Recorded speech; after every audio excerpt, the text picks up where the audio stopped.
Dear students, today we will study important word meanings of our changing earth. First word है seismology. Seismology का मतलब होता है हम अर्थ के सरफेस के अंदर जो सिस्मिक वेव्स जनरेट होती हैं उसकी हम स्टडी करते हैं और उस स्टडी को कहते हैं सिस्मोलॉजी। अर्थ के अंदर जो सिस्मिक वेव्स जनरेट हो रही हैं आप यहाँ देख सकते हैं, this is seismology. So second है सिस्मोग्राफ। सिस्मोग्राफ क्या होता है? सिस्मोग्राफ एक इंस्ट्रूमेंट होता है, N instrument that measures and records information about earthquake. ये अर्थक्वेक की इंफॉर्मेशन हमें देता है कितना स्ट्रॉन्ग अर्थक्वेक था या कितना लो अर्थक्वेक था।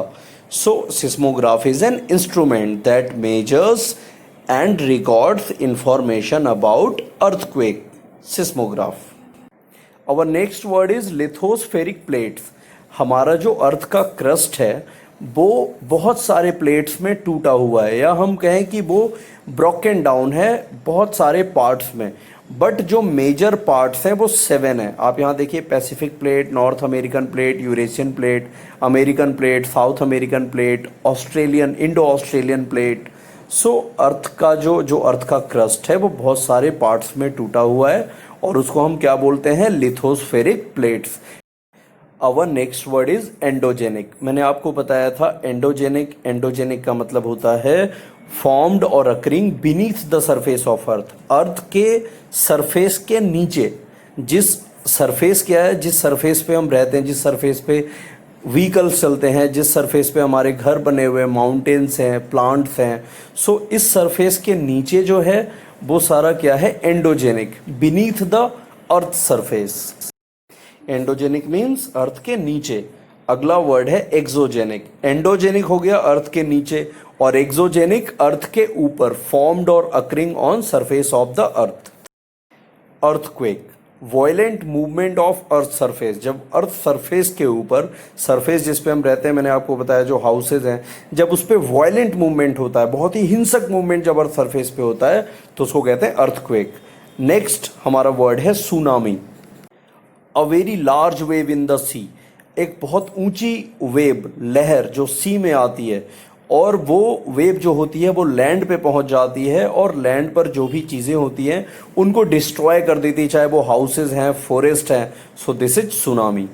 Next geology. जियोलॉजी क्या होती है? The study of rocks and of the way they are formed. मतलब रॉक्स कैसे बने हैं इसकी स्टडी करने को हम क्या कहते हैं? जियोलॉजी।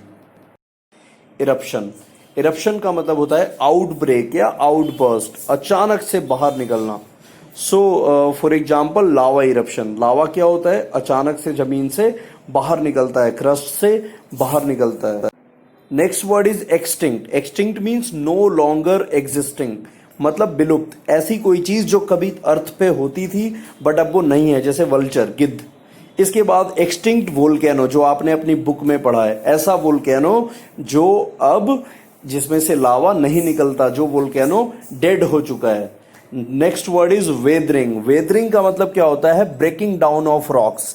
देखिए यहाँ, weathering is the breaking down और dissolving of rocks and minerals on earth surface. So देखो, अर्थ सरफेस पे जब वेदरिंग होती है तो रॉक्स कैसे टूट जाते हैं, चाहे वेदरिंग विंड ने, हवा ने की हो, या वाटर ने की हो, या सी ने की हो। सी में भी वेदरिंग होती है। सो वेदरिंग होने के बाद इस रॉक्स का कुछ ऐसा हाल होता है। नेक्स्ट है इरोजन। इरोजन मैंने आपको बताया था transportation of like rocks, soil. So erosion is a process where natural forces like water, wind and ice transport the soil और रॉक्स। देखो इरोजन यहाँ पे हुआ है। सो इरोजन होने से क्या हुआ है? यहाँ की सोइल बह गई है और ये इरोजन मोस्ट प्रोबेबली वाटर ने किया। देखो यहाँ पे रॉक्स का इरोजन हुआ है। ये इरोजन भी किसने किया होगा? या तो वाटर ने किया होगा। ये जो इरोजन दिख रहा है ये वाटर के द्वारा ही किया गया है। देखो ये भी इरोजन का एग्जाम्पल है। Our next word is valley. The lowland between the two mountains or hills which often has a river flowing through it. तो वैली क्या होती है? दो माउंटेन्स के बीच की जगह जहां से जनरली एक नदी बहती है, रिवर फ्लो करती है, जो यहाँ पे आपको दिख रहा है।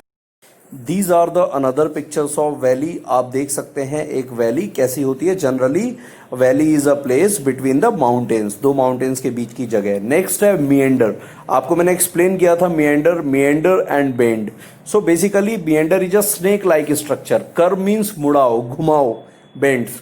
सो ये देखो जहां मैंने ये मिएंडर लिखा हुआ है, यहाँ पे ये जो रिवर स्नेक की तरह जो मुड़ रही है, दिस इज कॉल्ड मिएंडर। सो ये एक और पिक्चर है जिसमें आपको मिएंडर दिख रहा है। सो आप मिएंडर ध्यान से देख लो। कोई भी रिवर स्ट्रेट नहीं बहती है क्योंकि उसके अंदर इतना वाटर होता है कि वो वाटर की स्पीड से, वाटर के फोर्स से नदी जो होती है वो मिएंडर बना लेती है। पहले लेफ्ट फिर राइट, फिर लेफ्ट फिर right. So this is a part of meander. तो मिएंडर तो आपको समझ में आ ही गया होगा। अब मिएंडर से ही एक और चीज जनरेट होती है, अगर आपको याद होगा, वो होता है oxbow lake. So oxbow lake, and oxbow lake is a U shaped lake. मतलब ये भी एक लेक होता है जो यू शेप में आ जाता है। That forms when a wide meander of a river is cut off. मतलब ऑक्सबो लेक तब बनता है जब एक मिएंडर जो होता है वो कट जाता है, मतलब मिएंडर बहना बंद हो जाता है। देखो ये जो ब्लैक एरिया यहाँ पे दिख रहा है यू शेप में, ये कभी मिएंडर था, बट अब नदी सीधे बहने लगी तो ये ब्लैक एरिया अलग होके कट गया, तो ये क्या बन गया? Oxbow lake. तो बच्चों ऐसे ही ऑक्सबो लेक बनता है। एक मिएंडर जब कट जाता है, नदी का फ्लो स्लो हो जाता है, नदी धीरे बहने लगती है, तो क्या होता है? वही ऑक्सबो लेक बन जाता है। देखो मैं आपको एक और पिक्चर दिखाता हूँ ऑक्सबो लेक की, ये वाली। इसमें भी देखो ये मिएंडर पहले ऐसे बहता था, बट ये धीरे धीरे बहना दूसरे तरफ से जाने लगी नदी, तो ऑक्सबो लेक अलग हो गया। So dear students, that's it for today. और आपको समझ में आ ही गया होगा ये सारे वर्ड मीनिंग्स। आप अगर चाहें तो इनको फेयर में भी नोट डाउन कर सकते हैं। So that's it for the day. Thank you.